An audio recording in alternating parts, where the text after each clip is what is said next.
राजेश कुमार गोंड साहब, माननीय रामचंद्र प्रसाद गोंड, डॉक्टर सुधा रानी, डॉक्टर रामजी और इस माननीय मंच पर उपस्थित हमारे माननीय पूर्व मंत्री देव कुमार धान साहब, गोवा के हमारे लीडर जिनका भी संवैधानिक अधिकारों पर भाषण हुआ, उनके साहब और हमारे जो वरिष्ठ आदरणीय बैठे हैं, मैं नाम नहीं ले पा रही हूँ, रामचंद्र प्रसाद गोंड जिनका नाम मैंने भी लिया, और बहुत सारे देश के कोने कोने से आए हुए हमारे सम्मानित नेतागण, कार्यकर्ता, प्रेमसाही मुंडा जी और बहुत सारे साथी, मैं सबों का नाम नहीं ले रही हूँ। हमारी कुछ ही बहनें हैं, संगीता गोंड है, लक्ष्मी है, जहारा, मैं सबों को नमन, जोहार, फूल जोहार, नमस्कार करती हूँ। अभी 1 बजा है मनोज जी, तो मुझे कितना समय ले रहे आप, क्योंकि माननीय ललित भगत जी से बहुत पुराना परिचय है। जब मैं राज्य महिला आयोग की सदस्य हुआ करती थी झारखंड राज्य में, और भगत साहब यहाँ पे जनजातीय आयोग के अध्यक्ष हुआ करते थे, तब झारखंड और बिहार के आदिवासी मुद्दों पर काफ़ी बातें होती रहती थी। तो उन्होंने मुझे अनुरोध किया कि मैं मणिपुर पर बात रखूं, और वन संरक्षण अधिनियम जो अभी पास हुआ है 26 जुलाई को, 4 अगस्त को गजट नोटिफिकेशन भी किया है गवर्नमेंट ऑफ इंडिया ने, उस पर बात रखूं। मैं उनके अनुरोध पर यहाँ आई हूँ, क्योंकि मुझे देव कुमार धान साहब ने भी एक टास्क दिया हुआ है कि मणिपुर का दौरा किया है, उस पर एक किताब निकालनी है, एक लंबी रिपोर्ट आपको बनानी है। तो मैं उसी में लगी हूँ, और ये जो 88 पन्ने की रिपोर्ट है वो अभी उन लोगों ने तैयार किया है, हमारे कोकी भाइयों ने, जो मुझे अभी तुरंत प्राप्त हुआ है। तो मैं किसी तरह प्रिंट लेकर रास्ते में और यहाँ कोशिश कर रही हूँ कि ये काम खत्म करूँ। तो 1 बजा है, मुझे लगता है 15 मिनट ठीक है।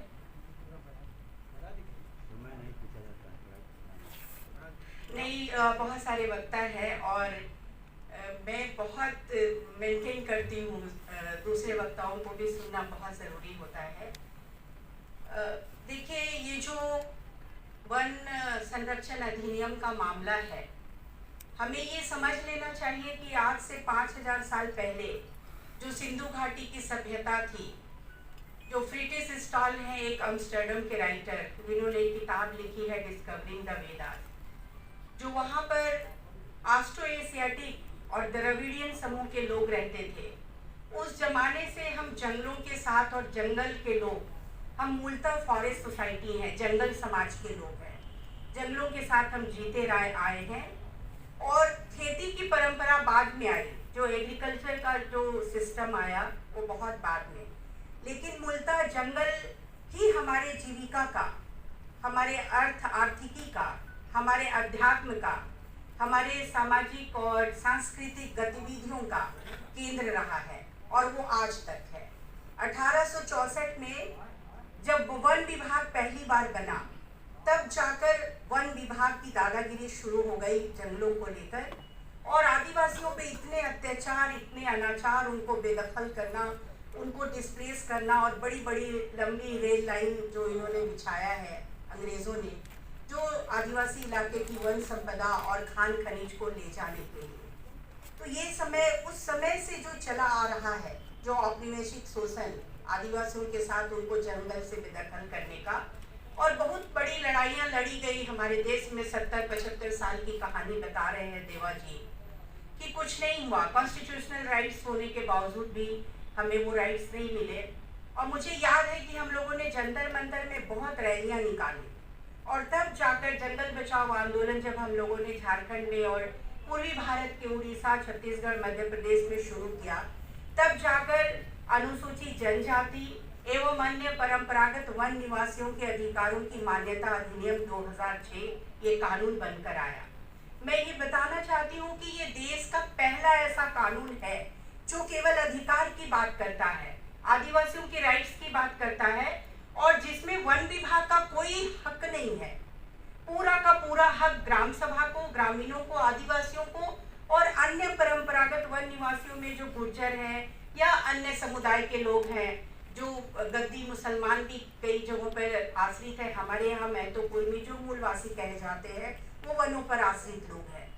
और इस कानून के आने के बाद इस कानून को लागू करने के लिए जो कवायद चली, उसमें हमारे जो ग्राम सभा और जो आदिवासी संगठन है, मुझे नहीं मालूम कि आप लोगों का क्या रोल रहा, लेकिन एक अभियान सा चला कि जो जंगल पर जोत कोड़ करते रहे आदिवासी, उस जमीन पर उनका हक मिले।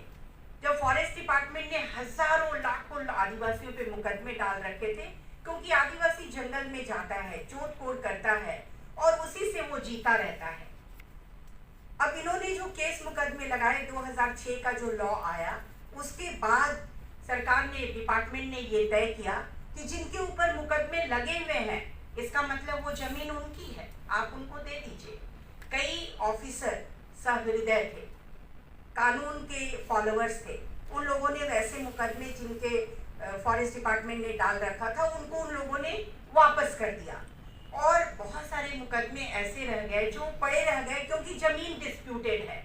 2010 में ministry of environment and forest और मिनिस्ट्री ऑफ ट्राइबल अफेयर्स, ये दो मंत्रालय ने एक नेशनल रिव्यू कमेटी बनाई थी। उस कमेटी में संयोग से मैं मेंबर थी, 20 लोग मेंबर थे, 10 लोग फॉरेस्ट ऑफिसर्स थे और 10 लोग हम लोग इस तरह की बातें करने वाले हमारे आदिवासी की आवाज़ की तरफ से थे। बहुत दबाने की कोशिश की गई और हमारे ही जो अभी कह रहे थे ललित भगत साहब, कुछ आदिवासी नेताओं के बारे में, जो कांतिलाल भूरिया जी हैं, मुझे इतना आश्चर्य लगा। ट्राइबल लीडर्स और उन लोगों ने आके हम लोगों को बकायदा हड़काया धमकाया, बोला आप लोग ज़्यादा मीटिंग करके और फॉरेस्ट राइट्स एक्ट के बारे में ज़्यादा बातें मत करिए, आप लोग को जो टास्क दिया गया है वही आप करिए।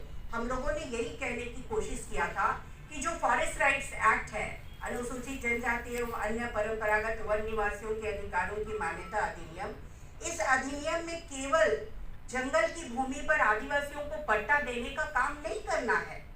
अध्याय 2, अध्याय 3 ये कहता है कि आपको पूरे वन संपदा पर नियंत्रण और प्रबंधन का अधिकार है। आप कंट्रोल और मैनेज कर सकते हैं, आप व्यापार कर सकते हैं, विपणन कर सकते हैं। लेकिन कांतिलाल भूरिया जी ट्राइबल मिनिस्टर थे उस समय, उन्होंने कहा कि आप लोगों को ये सब बातें करने की ज़रूरत नहीं है। और फॉरेस्ट ऑफिसर जो 10 थे उनका बहुत प्रेशर, लेकिन हम लोगों ने अपनी रिपोर्ट डाली और अब मिनिस्ट्री में वेबसाइट में अभी भी है, आप जरूर देखिए उसको और अपने अपने इलाके में उस रिपोर्ट को लेकर एक नई बात जो उस में अनुशंसा में कही गई है। हम लोगों ने फॉरेस्ट गवर्नेंस की बात कही है। हमने कहा कि फॉरेस्ट को कंट्रोल और मैनेज हमें नहीं करना है, हम फॉरेस्ट को गवर्न करते हैं। जंगल में हमारा शासन चलता है और हम इसके मालिक हैं। जो जंगल में रहने वाले लोग हैं, बिरहोर है, सूरगाड़िया है, परैया है और भी बहुत सारे समुदाय जो देश भर के हैं वो रहते हैं, वो फॉरेस्ट को गवर्न करते हैं। तो ये कहानी अभी अपने भगत साहब ने हमें कहा, तो हमने एक मिनिस्ट्री ऑफ ट्राइबल अफेयर्स से एक छोटा डाटा आपके लिए लाया है। डाटा भी बहुत ही पीछे डालते हैं, ये 30 नवंबर 2022 तक का डाटा है। आप अनुमान लगाइए कि हमारे देश में लगभग 20 करोड़ ट्राइबल्स हैं। जो ट्राइबल्स अभी भी शेड्यूल ट्राइब की लिस्ट में नहीं है, जो ट्राइबल शेड्यूल ट्राइब की लिस्ट में है आप उनको ट्राइबल मानते हैं, लेकिन बहुत सारे आदिवासी हमारे ऐसे हैं जो लिस्टेड नहीं है लेकिन वो आदिवासी है। उनकी जीवन शैली, उनकी भाषा, उनके अभी भी जंगलों में जीना, अभी भी खेती करना। तो ये आंकड़ा ये बताते हैं कि 44,66,617 दावा पत्र पूरे देश भर में दाखिल हुआ। और आपको मैं बताऊं कि इसमें से केवल आपको 22,49,671 टाइटल लोगों को मिल पाया है। आप समझ लीजिए कि जो दावा पत्र आया 44 लाख का और दावा पत्र जो डिस्पोज ऑफ हुआ जिनको दे दिया गया 22 लाख, मतलब आधे के आधे आपने रिजेक्ट कर दिया। क्या तमाशा है बताइए, कौन लोग रिजेक्ट कर रहे हैं? फॉरेस्ट जो राइट्स एक्ट आया है उसको फॉरेस्ट डिपार्टमेंट को इम्प्लीमेंट नहीं करना है। इम्प्लीमेंटेशन का जो मैंडेट निकला है वो मैंडेट है कि वेलफेयर डिपार्टमेंट को इम्प्लीमेंट करना है। वेलफेयर डिपार्टमेंट के ऑफिसर चाहिए तो मुंह कान बनाने लगते हैं, कहते हैं कि हमें तो फॉरेस्ट का कुछ आता ही नहीं है, फिर वो चले जाते हैं फॉरेस्ट डिपार्टमेंट के पास में, और फॉरेस्ट डिपार्टमेंट अपनी मनमानी करता है, क्योंकि उसमें दावा पत्र में आपके 3 सिग्नेचरी है, एक डीसी है, एक एसडीओ है और एक डीएफओ है। हम लोगों ने मांग किया था आप डीएफओ को हटाइए, ये डीएफओ सारी गुंडागर्दी कर रहा है, सारे रिजेक्शन कर रहा है, सारे दावा पत्र जो आपके एसडीएलसी सब डिविजनल लेवल पर आता है, डिस्ट्रिक्ट लेवल पर आता है, उसको खारिज करने का काम डीएफओ के लेवल पर होता है। और ये सारे जो दावा पत्र है वो डीएफओ के पास जाने ही नहीं है, लेकिन ये उनके पास में फॉरेस्ट डिपार्टमेंट के पास क्यों भेजे जाते हैं? ये सब बड़े महत्वपूर्ण सवाल है जो हम लोगों को एजेंडा बनाने की जरूरत है। भगत साहब, आप लोग जो माननीय मंच के यहाँ पर बैठे हैं, आप देखिए उसमें इन लोगों ने बाइफरकेट किया है कि 1,69,372 कम्युनिटी क्लेम्स हैं और 42,97,245 इंडिविजुअल व्यक्तिगत क्लेम्स हैं। तो देखिए क्या अन्याय हो रहा है, एक फिगर में आप समझ सकते हैं। ये सब फिगर भी सही नहीं होते हैं, लेकिन आप लोगों को समझने के लिए मुझे लगा कि ये बताना बहुत जरूरी है।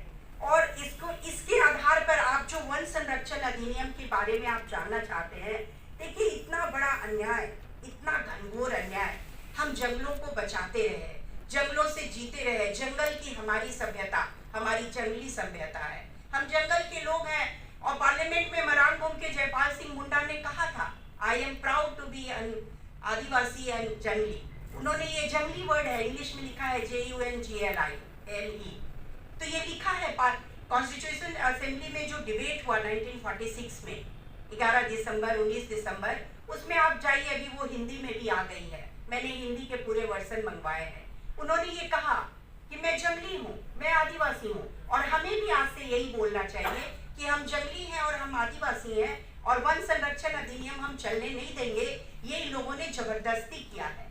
इसमें किया ये है कि मैंने धान साहब को लिख कर दिया था, वो पर्चा नहीं आया क्या, उसमें ये बातें लिखी है आपके 4 जो सेक्शन 4 है। देखिए सेक्शन 2 में बहुत अच्छी अच्छी बातें कर रहे हैं ये लोग। क्या बोलते हैं ये लोग सेक्शन 2 में, जो वन संरक्षण अधिनियम है, कहते हैं कि जंगलों की बड़ी अच्छी महत्ता है, भारत में जंगलों को बचाने की बड़ी अच्छी परंपरा है, और जंगलों के संरक्षण, और हमारे लोग, आदिवासी लोग और अन्य लोग जो है जंगलों पे जीते हैं, ये हमारी परंपरा है। और हमारा ये टारगेट है कि 2070 तक जो कार्बन उत्सर्जन हो रहा है उसको रोकने के लिए हम कार्बन सिंक भी उसी लेवल का पैदा करेंगे, और इसके लिए हम 1/3 पेड़ लगाएंगे, 1/3। ये बहुत अच्छी अच्छी बातें 2 नंबर में लिखी, आप पढ़ेंगे तो गुमराह भी हो जाएंगे। लेकिन जैसे जैसे आप सेक्शन 4 में पढ़ेंगे, 4(2) के 2I ऐसा है, उसमें ये कहता है, वो कह रहे हैं ये कि जो पब्लिक इंटरेस्ट, ये वर्ड है पब्लिक इंटरेस्ट, डिफेंस के लिए इंफ्रास्ट्रक्चर और सिक्योरिटी फोर्सेस के लिए अगर ज़रूरत पड़े तो वो इंफ्रास्ट्रक्चर बनाने के लिए जंगल की भूमि 5 हेक्टेयर और जंगल की भूमि 10 हेक्टेयर ली जा सकती है। आप बताइए आदिवासी बचेगा? अगर आप पब्लिक इंटरेस्ट का कोई डिफिनेशन नहीं दिया है और क्लियर आप समझ सकते हैं भारतीय राजनीति को, अगर आप बहुत करीब से मॉनिटरिंग कर रहे हैं तो आप समझ सकते हैं कि ये पब्लिक इंटरेस्ट किसी और के लिए नहीं है, केवल और केवल अडानी के लिए है, क्योंकि उनको जंगल चाहिए, वन संपदा चाहिए, जंगलों के नीचे जो खान खनीज है उस पर उनका कंट्रोल चाहिए, उसमें उनको बिजनेस चाहिए, ताकि वो अडानी को पूरे विश्व का नंबर 1 अरबपति अमीर आदमी बना सके। ये उनका टारगेट है। जंगल नहीं बचेगा। जो वन संरक्षण अधिनियम अभी 4 अगस्त को गजट नोटिफिकेशन हुआ, ये जंगल नहीं बचने जा रहे हैं। आपके 5th शेड्यूल खत्म है, आपके पेशा कानून खत्म है, ग्राम सभा की कोई मान्यता नहीं है, और इस देश में एक ट्रेंड चल पड़ा है, ये पंडित नेहरू के जमाने से चल रहा है। कांग्रेस के लोग मिलते हैं तो मैं बोलती हूँ कि उन्होंने जो पंचशील का सिद्धांत दिया था, वो पंचशील का सिद्धांत आपने राजीव गांधी ने क्यों नहीं माना, माननीय सोनिया मैडम ने क्यों नहीं माना, माननीय राहुल गांधी ने क्यों नहीं माना, जिसमें पहले नंबर पे है 5th से जो पंचशील के सिद्धांत है कि आपको कोई बड़े प्रोजेक्ट्स ट्राइबल एरिया में इंपोज नहीं करने हैं। Do not impose any big projects into tribal areas, ये लिखा है। लेकिन आप बड़े बड़े प्रोजेक्ट्स ला रहे हो, लाखों लोगों को, करोड़ों लोगों को भारत देश में आज तक उजाड़ दिया। 10 करोड़ का फिगर है जो अरुंधति राय ने लिखा था, फिर हमने तो विस्थापन पर पीएचडी ही किया है।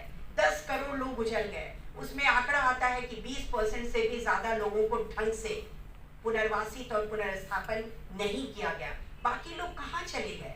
मांदर और बांसुरी की आवाज गुम हो गई, भाषा मिट गई और लोग बेघर हो गए, और जो कौन सी संस्कृतियों में चले गए और पहचान उनकी लुप्त हो गई। अगर आपकी भाषा नहीं है, आपकी संस्कृति नहीं है, जीने के तरीके नहीं है, जो कहते हैं कि 3 फॉर्मूला भाषा, भूषा और भवन, अगर आदिवासी अपनी भाषा नहीं मेंटेन करे और अपनी भूषा को, पहनावे को नहीं अपीयर करे और अपने रहने के घर जिसमें सखुआ का पेड़ हो, कटहल के पेड़ हो और भी बहुत सारे पेड़ नहीं हो, तो आदिवासी की पहचान नहीं होती है। तो ये सारी चीजें पंचशील के सिद्धांत, पंडित नेहरू वगैरह सबने बोला और ये होता रहा। पंडित नेहरू के जमाने से देखिएगा कि जो सीएनटी एक्ट है, एसपीटी एक्ट है, वो क्यों उसको पालन नहीं किया जाता रहा और केवल नेशनल लॉ इम्पोज करते रहे। हमारे इलाके में हेवी इंजीनियरिंग कॉर्पोरेशन को लेकर आंदोलन है और वो राष्ट्र के विकास के लिए हमारे लोगों ने बलि दी। विकास की बलि 32 गांव उजड़ गए और उन गांवों का जो पुनर्वास हुआ 10 डिसमिल जमीन में, भाषा खत्म हो गई, कोई नहीं बोलता, अखड़ा में नाच नहीं होता। तो ये जो खत्म हुई है ये संस्कृतियां इस वजह से कि हमारी जो कस्टमरी लॉज हैं उसको फॉलो नहीं किया गया, हमेशा राष्ट्रीय कानून को महत्व दिया गया। तो ये जो वन संरक्षण अधिनियम है ये बड़ा खतरनाक कानून आया है। तब जब देखिए भगत साहब की कृपा से आज हम एसी में बैठे हैं, थोड़ी राहत है। आप बाहर जाए जिंदा रह सकते क्या? रांची में 42 डिग्री सेल्सियस कभी नहीं होता था, आज से 10 साल 15 साल पहले 35 डिग्री तक पहुंचता था। तो इतना पेपर में रिपोर्टिंग और हम लोग हाहाकार करने लगते थे कि इतना तापमान कैसे बढ़ रहा है, धरती गर्म हो रही है। और गर्म होती धरती में आप बड़े प्रोजेक्ट लाके ये सारे जंगल काटना चाहते हैं, सारे आदिवासियों को जंगल से बेदखल करना चाहते हैं। तो आदिवासियों के लिए आपकी क्या पॉलिसी है? कोई पॉलिसी नहीं है। देखिए ये आई वॉश है। हम लोगों को बहुत ज्यादा इमोशनल भी नहीं होना चाहिए कि एक ट्राइबल को राष्ट्रपति पद पे बैठा दिया गया 75 सालों में। हुआ न्याय, देर से हुआ हमारे साथ ऐतिहासिक न्याय, लेकिन एक आदिवासी को राष्ट्रपति पद पे बैठाने के बाद आपने क्या कानून लाया? पूरे आदिवासियों को उजाड़ देने का। तो ये घोर अन्याय है और इसका विरोध होना चाहिए। मेरे पास में जो आजकल तो डिजिटल वर्ल्ड है ना, सब लोग ऑनलाइन में बैठे रहते हैं। तो दिल्ली में जो सिविल सोसाइटी है, जो नॉन ट्राइबल्स हैं, जो ट्राइबल्स के लिए सोचते हैं, काम करते हैं, उन लोगों ने लंबी लंबी चिट्ठियां लिखी और एंडोर्समेंट, उसमें सिग्नेचर करिए, मिनिस्ट्री ऑफ ट्राइबल अफेयर्स को जाएगा, प्राइम मिनिस्टर ऑफिस में जाएगा और 30-30 हजार के पिटीशन साइन हुए और गया मिनिस्टर के पास। थोड़े दिन रुका, फिर राष्ट्रपति के हाथ से वापस चला गया। 26 जुलाई को पास हो गया और सारे पिटिशनर्स पे हम लोगों ने साइन किए। और देखिए उसके बाद भी मतलब जनता की सुन नहीं रहे। डेमोक्रेसी कहते हैं ये, अगर जनता नहीं कह रही है, बड़े बड़े ऑर्गेनाइजेशंस लिख रहे हैं कि जंगलों के साथ हमारा काम है और हम आदिवासी के बीच काम करते हैं और वो नहीं चाहते कि ये वन संरक्षण में संशोधन हो, और आपने ये काम कर दिया। इतना बड़ा क्राइम किया इन लोगों ने आदिवासियों के साथ कि आने वाले 2024 में इनको बख्शा नहीं जाना चाहिए। साथियों हम ये कहना चाहते हैं आपको, देखिए हम लोग पढ़ लिख गए, हम लोग आज इस लायक हैं कि इस हॉल में बैठे हैं। हमारे भाई बहन जिन हालातों में जंगलों में रहते हैं उनके पास कुछ नहीं है। अगर जंगल से कंदमूल फल फूल वो नहीं लाए तो उनका जीना मुश्किल होता है। मैं औषधीय पौधों को लेकर, होम्योपैथी को लेकर काम करती हूँ, एथनो मेडिसिन साइंटिफिक लैंग्वेज में कहते हैं। और हमारे सारे भाई बहन जंगलों से जड़ी बूटियां लाते हैं, दवाइयां बनाते हैं और उससे इलाज करते हैं। ऐसे हमारे पूरे भारत भर में 1500 होम्योपैथी के प्रैक्टिशनर्स हैं। वो कह रहे हैं कि अभी हमें जंगल से कुछ नहीं मिल रहा, हमें खेती करनी पड़ेगी, एक एक औषधीय पौधों की हमें खेती करनी पड़ेगी। तो ये हालत में सरकार ने जंगलों को लाज छोड़ा है और ये जो 4 लेन बन रहे हैं, 6 लेन्स बन रहे हैं, इसमें बड़े पैमाने पे पेड़ कट रहे हैं। हमें विरोध की रणनीति कैसे करनी होगी भाइयों, सोचना पड़ेगा। कुर्बानी के लिए मुझे लगता है तैयार होना पड़ेगा। ये देश खून मांगता है और अगर हम खून नहीं बहाएंगे तो हमारे अधिकारों की रक्षा नहीं होगी। मैं सोचती हूँ कि वन संरक्षण अधिनियम समझने के लिए इतना काफी है और वो ज्यादा पेज का नहीं है, वो ज्यादा पेज का नहीं है, मुश्किल से 2-3 पन्ने का है। अगर आपको चाहिए तो मैं आप लोगों को अवेलेबल करा दूंगी।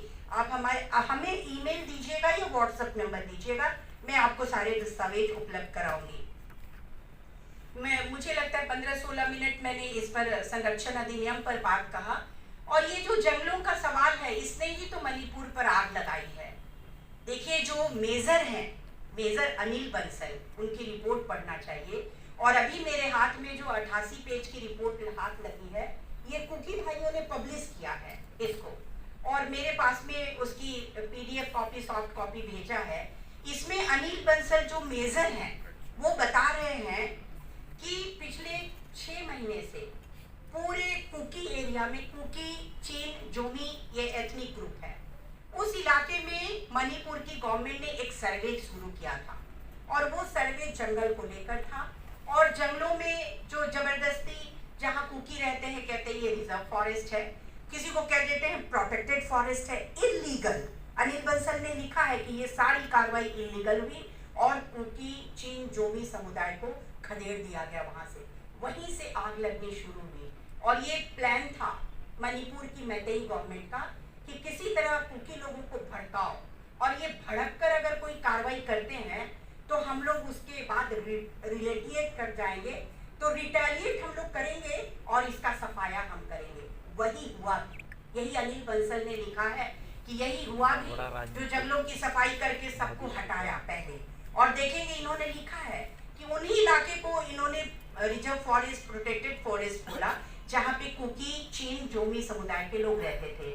जहाँ पर नागा समुदाय के लोग रहते हैं, उन इलाकों को उन्होंने कोई डिस्टरबेंस नहीं किया कि ये फॉरेस्ट एरिया है, रिजर्व फॉरेस्ट है, प्रोटेक्टेड है, ऐसा नहीं किया। केवल कुकी, चीन, जोमी इलाके को उन्होंने किया और वहां से उनको खदेड़ना, भगाना, तो ये कार्रवाई चल रही थी। और कुकी लोग गुस्से में आ रहे थे, वो लोग मारपीट पे उतारू हो जा रहे थे, और इसी बहाने इन लोगों ने हिंसा की शुरुआत की। जो कुछ लिखा गया है वो सारी बातें नहीं बताई जा सकती साथियों, लेकिन मेरी तो रूह कांप जाती है। जब हम मणिपुर गए तो हमें लगा कि हम क्या करें। हमने कहा कि अगर हम केवल आंसू बहाते रहे तो हम लड़ नहीं पाएंगे, और जब लड़ना है तो चीजों को समझ लेना पड़ेगा। जिस तरीके से ये मैतेई गवर्नमेंट ने कुकी, चीन, जोमी समुदाय का कत्लेआम किया है, 100 से, ये तो रिपोर्ट में बता रहा है कि 100 से ज्यादा महिलाओं के साथ में गैंगरेप हुआ और उनकी ब्रूटली मर्डर हुई, उनकी हत्या हुई, उनके शरीर के गर्दन कत्ल कर दिए गए, हाथ पांव काट दिए गए। ऐसा 100 से ज्यादा महिलाओं के साथ हुआ है, ये अनिल बंसल की रिपोर्ट बताती है। और ये रिपोर्ट में बताया गया है कि मेरे पास एक फोटो भी आई है, उस फोटो में आप आराम से देख सकते हैं कि पूरी फोर्स चल रही है। जो मणिपुर पुलिस की मैतेई फोर्स है, वो पूरी फोर्स चल रही है आगे आगे, और वॉकिंग में भी गनधारी जो है वो बूटों की आवाज के साथ आगे आगे चल रहे हैं। और मैतेई लिपुन, मीरा पैबीस और आराम भाई तेंगोल, ये 3 बड़े उग्रवादी समूह हैं जिनको मणिपुर की पुलिस एस्कॉर्ट कर रही है और ले जा रही है उन गांवों में जिन गांवों को उन्हें जलाना है और कुकी लोगों की हत्या करनी है। केवल चूड़ा चांदपुर में बता रहे हैं ये कि एक पूरी की पूरी जो जमात थी, हिंसा पे उतारू भीड़ थी, वो मीरा पैबीस की थी। मीरा पैबीस मैतेई महिलाओं का उग्रवादी ग्रुप है, और ये लोग हिंसा कर रहे थे, खून कर रहे थे, घर जला रहे थे, लेकिन इन पर मणिपुर पुलिस फायरिंग नहीं कर रही थी। यही लिख रहे हैं अनिल बंसल कि ये इंडिकेट करता है कि उसको मिनिस्टर का, N Biren Singh chief minister का साफ आदेश था कि आप मैतेई लोगों पर कोई एक्ट नहीं करेंगे। और इन लोगों ने जो गोलियां चलाई, 38 कुकी लोग एट ए टाइम वहां मारे गए। ये 3 मई के बाद से जो लगातार हिंसा हो रही है, उसमें कोई एक दिन ये घटना घटी है। और ये बहुत ही भयानक रिपोर्ट है जिसमें उन्होंने प्रूफ किया है कि किस तरह से एन बीरेन सिंह और वहाँ के जो MP है, जो मैतेई किंग है, जो राजा अभी आपके राज्यसभा में मेंबर हैं, सना बॉय, वो किस तरीके से शामिल है और वो मिलकर पूरी हिंसा को इन लोगों ने अंजाम दिया। और हिंसा को अंजाम देने से पहले जो पूरी प्लानिंग हुई, पूरी प्लानिंग का इन्होंने खुलासा किया है कि किस तरीके से कुकी लोगों के घरों में जो लाइसेंस आर्म्स होते हैं ना, हथियार होते हैं, उन हथियारों को जमा करने का निर्देश हुआ और कुकी लोगों से ये सारे हथियार जमा करवा लिए गए। और कुकी लोग उस समय से संशय में थे कि हमारे हथियार जमा करा लिए जा रहे हैं, कोई अनहोनी तो नहीं हो जाएगी। और ये वो सोच ही रहे थे, कुकी जो लीडर्स हैं वो सोच ही रहे थे कि कुछ भी ऐसा हो जाएगा। तब तक देखिए घर के घर जलाने शुरू हो गए। और इनकी जो tribal indigenous tribal leaders forum की जो रिपोर्ट हमको सबसे पहले 22 जुलाई को मिली, उसमें तो ये बता रहे हैं कि कोई एक गांव में जहाँ पे कुकी विलेज गार्ड होता है, उसने मैतेई 9 लोगों को घेर लिया था। तो उसको बचाने के लिए चीफ मिनिस्टर खुद ही मणिपुर फोर्स को लेकर लैंड कर गए हेलीकॉप्टर से, और उनके प्रेजेंस में वो गांव चलाया गया। तो ये सब की पूरी फोटोज उन लोगों ने भेजा है। 2 महीने पहले जो हम लोगों ने देखा कि 2 महीने पहले इम्फाल में तो चुन चुन के कुकी लोगों का सफाया कर दिया, क्योंकि इम्फाल घाटी इलाका है, मणिपुर 2 रीजन में बटा है। आपने पढ़ा ही होगा कि जो 10% है वो घाटी का इलाका है, बाकी 90% हिल एरिया है। तो ये इम्फाल घाटी का एरिया है, वहाँ तो हर घर में 2 महीने पहले लाल मार्किंग कर दी गई, रेड मार्किंग। उसकी पूरी फोटोज हमें उन लोगों ने भेजा है। और उस लाल मार्किंग के बाद में जो मीरा पैबिस है, मैतेई लिपुन और आरामबाई तेंगोल, इनकी भीड़ जो है वो टूट पड़ी इन घरों में, और घर में घुस घुस के लोगों को मारा है। चाहे वो 67 ईयर्स ओल्ड बूढ़ी औरत हो, 27 साल का जवान बच्चा हो, घरों को जला दिया है। वो सारी इन लोगों ने तस्वीर भेजी है, पूरी बहुत ही डिटेल्स डेट वाइज रिपोर्ट है। 3, 4, 5, 6, 7, 8, 9 मई तक जो लगातार हिंसा हुई है वो औरतों के खिलाफ हुई है। औरतों को ही टारगेट किया गया, जिसमें जो बूढ़ी औरतें थी उनके गर्दन काट दिए गए, हाथ पांव काट दिए गए, और जो जवान लड़कियां थी उनके साथ में 200-250 की भीड़ ने 2-2, 3-3 घंटे तक पता नहीं उनके शरीर के साथ कितना अत्याचार किया होगा, और रेप किया, और उसके बाद फाइनली उनको मार दिया। उनके शरीर के सारे अंग काट के, पूरे घरों में ब्लड। बता रहे थे एक समाज सेवी पहुंचे इम्फाल में, 2 लड़कियां जो गामा कार वाश सेंटर में काम करती थी, 7 बजे शाम में वो पहुंचे तो देखे पूरे घर में ब्लड और पूरे बाल पड़े हुए थे और मानव का अंग कटे कटे फेंके हुए थे। इस तरह से अनेक लड़कियों की बहुत सारी कहानियां विद फोटो उन लोगों ने हम लोगों को भेजी है। जो पूरा स्टेट ऑपरेशन चला, जो मैतेई गवर्नमेंट ने कुकी लोगों के साथ ये जो अत्याचार किया, वो सीधा सीधा जंगल और पहाड़ों की लूट और खनिज का मामला है। हमें इस रिपोर्ट में पता चला बहुत सारी चीज़ें। जब वो वहाँ गए, हम लोग कांगपोकपी गए थे, क्योंकि हमारे जो कॉन्टैक्ट्स के लोग थे नॉर्थ ईस्ट इलाके में, हमारा पिछले 15 सालों से काम है, जो वीमेन ग्रुप है उनके साथ, और बहुत सारे ट्राइबल राइटर्स हैं जो हमारे भाई कह रहे थे कि हम लोग को बहुत सारे मुद्दे पर काम करना है। कोक बोरोक जो आदिवासी हैं त्रिपुरा में, त्रिपुरी आदिवासी हैं त्रिपुरा में, खासी मेघालय में, बोडोलैंड में, आपके नागालैंड में जिलियनग्रोंग लैंग्वेज है और नागा लैंग्वेज, और इधर आप आइए आपके मणिपुर में मिजो भाषा, मिजो में जो लिखते हैं उनको पद्मश्री मिला है डॉक्टर लियाना कियांगते। तो उनके साथ में ट्राइबल राइटर्स लोगों के साथ हम लोगों का पिछले 18 सालों का काम रहा है। 18 सालों का काम रहा है, और इनके साथ में जब हमने बात किया, हमें खबर ही देर मिली जो वीडियो वायरल हुआ। हमने पूछा कि क्या कुछ हो रहा है, तो उन्होंने हमें जिस ग्रुप के साथ में कनेक्ट किया, तो उस ग्रुप ने हमें बोला कि आप चूड़ाचांदपुर नहीं जा सकते। विधान साहब के साथ में बात होती रही कि भाई चूड़ाचांदपुर नहीं जा सकते, हमें ही खतरा होगा, तो आप कहाँ जा सकते। तो हमारे लोगों ने हमें गाइड किया कि हम लोग कांगपोकपी जा सकते हैं, लेकिन वो भी इम्फाल होके नहीं जा सकते। तो क्यों? तो इम्फाल में उन लोगों ने मेरे से पूछा कि आपके कोई पहचान के मतई ड्राइवर्स हैं क्या। हमने कहा मतई के साथ हमारा कोई परिचय ही नहीं है, ड्राइवर्स कहाँ से होंगे। तो मतई ड्राइवर्स होंगे तो वो आपको इम्फाल से कांगपोकपी 2 घंटे में पहुँचा देंगे। अगर मतई ड्राइवर नहीं है तो आप कोई मुस्लिम ड्राइवर को ढूंढिए। मुस्लिम ड्राइवर कुकी इलाके में भी जा रहा है और मतई इलाके में भी जा रहा है, तो वो आपको 2 घंटे में आपको कांगपोकपी पहुँचा देगा। अगर आप नागालैंड होके कांगपोकपी पहुँचेंगे तो 5 घंटे की लंबी जर्नी करके आपको आना पड़ेगा। बहुत रास्ता खराब है, जंगल का रास्ता है, लेकिन सेफ है, मैतेई नहीं है, तो उधर से आप आ सकते हैं। और कांगपोकपी के जितने 60-70 गांव पूरे के पूरे जला दिए, आप उनको देख सकते, आप रिलीफ कैंप में जा सकते हैं। तो हम लोगों ने फिर तय किया कि हम लोग कांगपोकपी ही जाएंगे, भले 5 घंटे 6 घंटे की लंबी जर्नी हम लोग को करनी पड़ेगी, लेकिन हम लोग सेफली अपने लोगों के बीच पहुंचे और उनका हालात ले कि भाई क्या हालात है उनके। तो हम लोग वहाँ पहुँचे 21 अगस्त को, और 21 अगस्त को पहुँचने के बाद सीधे Kuki women organisations for human rights की महिलाओं ने हम लोगों के लिए कुछ खाने का प्रबंध किया था रात का। हम लोग उनके यहाँ बैठे और वो बहनें हमें बताने लगी सारी कहानियाँ, और वो लोगों के भीतर इतना गुस्सा था। वो कह रहे थे अभी तक चीफ मिनिस्टर को बर्खास्त नहीं किया, ये नरेंद्र मोदी भी मिला हुआ है, ये अमित शाह ने ये सारी बदमाशी कर रखी है, अगर 1 मिनट की बात है वो तय कर ले कि यहाँ मिलिट्री का डिप्लॉयमेंट हो जाए तो सारी तरह की गुंडागर्दी और सारे तरह का खून खराबा बंद हो जाए। लेकिन प्राइम मिनिस्टर ने आज तक मिलिट्री का डिप्लॉयमेंट नहीं किया है। भाइयों, आप समझ सकते हैं कि आदिवासियों को किस तरीके से वहाँ मारा जा रहा है। और ये जो गुस्सा है वो एक गुस्सा ये भी निकल कर आया कि मैतेई जो है वैष्णवी और हिंदू बिरादरी के लोग हैं, हिंदू आस्था के लोग हैं, और कुकी में ज़्यादातर लोगों ने अपना ओरिजिनल जो धर्म है वो छोड़कर ईसाई में चले गए हैं। ज़्यादातर वैसे हैं, लेकिन बहुत लोग अभी भी ओरिजिन में हैं। और कुकी, चिंग, जोमी, हमर ये जो समुदाय है वो म्यांमार तक फैला हुआ है, उनकी रिश्तेदारी है, आना जाना है। मैंने जिन उग्रवादी संगठनों के नाम बताए, मीरा पैरिस, मतई लिपुन और आरमबाई तेंगोल का, ये लोग उग्रवादी संगठन है और इनका जो टेररिस्ट कैंप है वो म्यांमार में है। और म्यांमार से ये आकर यहाँ पे गुंडागर्दी कर रहे थे, और इनको गुंडागर्दी करने के लिए जो गवर्नमेंट ने सपोर्ट किया, 6000 जो पुलिस के राइफल्स थे वो लूटे गए थे मई महीने में, और अप्रैल महीने में लूटे गए थे। और लूटने के बाद भी इनके बीच में वो लाइसेंस बांट दिए गए थे।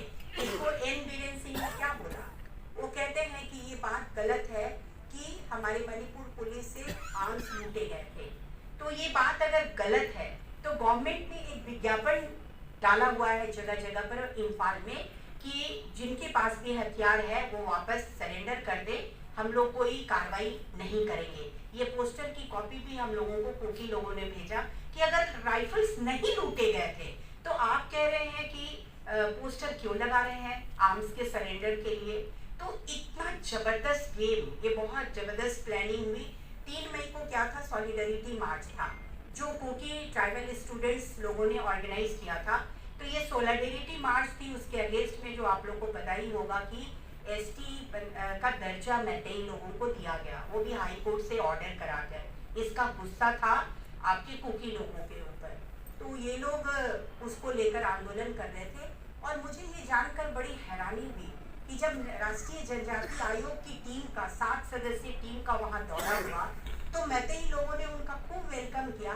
और क्या मांगा जानते हैं, ये मांगा कि कुकी, जोमी, चीन, जो मिजो, हमर जो ट्राइबल्स हैं उनका एसटी स्टेटस खत्म कर दो और हमको ये एसटी स्टेटस कर दो। क्या गुंडागर्दी चल रही है इस देश में? संविधान है क्या? लोकतंत्र बचा है क्या? और हम आदिवासी लोग जिंदा हैं, हमारी जमीन है क्या? जो इतना तरह का हम अत्याचार देख रहे हैं, संविधान का खुलेआम वायलेशन हम देख रहे हैं, क्या 24 में जवाब नहीं मिलना चाहिए इनको? बिल्कुल जवाब मिलना चाहिए। इन लोगों ने हमारे लोगों का खून किया है, और खून का बदला तो मैं बोलती हूँ खून से लेना चाहिए। लेकिन अभी डेमोक्रेसी है, लेकिन हम डेमोक्रेसी की बात करेंगे और वोट से हम इसका बदला ले सकते हैं साथियों। और एक महत्वपूर्ण बात देखिए, ये जो मणिपुर असेंबली है उसमें केवल 60 सीट है और 40 सीट में एमएलए कौन है? मतई लोग हैं। 20 सीट किसका है? ट्राइबल्स का है। क्या गुंडागर्दी है बताइए। मैं वो पेपर नहीं ला पाई, मैंने आप इनको शायद दिया है। 4 साल में 21,481 करोड़ रुपए घाटी में खर्च हुए। पूरे टोटल बजट का 80%, 90% और 10% 4 सालों में केवल 491 करोड़ इन आपके पहाड़ों पर कुकी, जोमी, मिजो, नागा कम्युनिटी में खर्च हुए। आप बताइए कोई ग्रोथ हो सकता है? धान साहब कैसे ईटा चुन रहे थे? क्योंकि हमारी गाड़ी फंस गई थी, क्योंकि रोड इतना खराब, गाड़ी फंस गई, गाड़ी आगे जा नहीं रही है और चक्का घूमने लगा।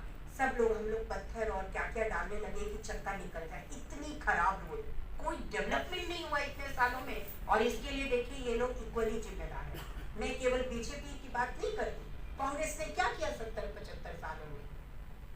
आदिवासियों को हमेशा वोट बैंक बना के रखा मरांग घूम के जयपाल सिंह मुंडा की पूरी पॉलिटिक्स खत्म कर दी जवाहरलाल नेहरू ने, उनको बढ़ने नहीं दिया। और उनकी बातें जो संविधान में आज हम लोग लड़ रहे हैं कि हमें आदिवासी बोलो, शेड्यूल ट्राइब मत बोलो, ये उन्होंने असेंबली में कहा, कॉन्स्टिट्यूंट असेंबली में बोला, और अम्बेडकर ने नहीं माना। माफ कीजिएगा, अम्बेडकर साहब भी इधर है, बहुत हम उनकी इज्जत करते हैं, ड्राफ्टिंग कमेटी में थे। आदिवासी शब्द नहीं माना उन्होंने, पढ़ लीजिए वो पूरी डिबेट की कॉपी, किन्होंने सत्यानाश किया हम लोगों का, ये समझ लेना पड़ेगा। बहुत सारी बातें हैं और आप खड़े हैं तो मुझे लग रहा है कि मुझे खत्म करना चाहिए, लेकिन ये एंडलेस स्टोरी है, ये अंतहीन कथा है। देखिए, मैं तो अभी यहाँ पर देश भर के सारे लोग जमा हैं, हम लोग सब अपनी अपनी ताकत से इधर बैठे हैं। हम लोगों ने बहुत कोशिश करके राष्ट्रीय आदिवासी नीति की बनाने की बात की थी, ये रुका पड़ा है, कहीं पर धूल खा रहा है अर्जुन मुंडा जी के मंत्रालय में। हम लोग ये कोशिश करें, दिल्ली में हो, रांची में हो, एक राष्ट्रीय सेमिनार करें और राष्ट्रीय नेशनल ट्राइबल पॉलिसी की बात करें, और ये सारे कानून जो आदिवासी विरोधी आए हैं इन सारे को खत्म करें, और हम लोग आगाज कर दे गवर्नमेंट को कि आदिवासी अब जो है आपके इशारे और आपके पार्लियामेंट में पास कानून पे नहीं चलेगा। हमारे हजारों साल की परंपरा है, हम हजारों साल से जंगलों के साथ जीते आए हैं, जंगल हमारा है और जंगलों पर आपका कब्जा नहीं होगा, ये आपको हमें बताना है। जंगलों से आज भी हम जी रहे हैं, तो ये सारी बातें हमको करनी पड़ेगी। हमारी भाषा का सवाल है, मैं अभी भी बोलती हूँ कि हमारे देश में जब मैं भाषाओं पे काम कर रही थी, डॉक्टर रामदयाल मुंडा जी जिंदा थे, तो हम लोगों ने all India tribal literary forum बनाया था। 90 आदिवासी भाषाओं में साहित्य लिखा जा रहा है। आप क्यों उम्मीद करते हैं कि आदिवासी अंग्रेजी में लिखेगा और हिंदी में लिखेगा? अगर वो कुकी में लिख रहा है, कोकबोरोक में लिख रहा है, संथाली में, बोडो में लिख रहा है, आप उसका ट्रांसलेशन करिए। तो आदिवासी भाषा साहित्य अकादमी ही हमें चाहिए, एक बहुत जोर का धक्का लगाने की जरूरत है साथियों। और आदिवासी महिलाएं जो डायन बोलकर मार दी जाती हैं पूरे भारत में, कोई नेशनल लॉ नहीं है। हम लोग मांग कर रहे हैं, यूएन विमेन के साथ में बात हुई और हमने बात किया कि भाई नेशनल राष्ट्रीय डायन प्रथा प्रतिषेध अधिनियम लाया जाना चाहिए राष्ट्रीय स्तर पर। हमारे स्टेट में है, बिहार में भी है और छत्तीसगढ़ में भी है, लेकिन पूरे राष्ट्र का कोई एक नेशनल लॉ नहीं है।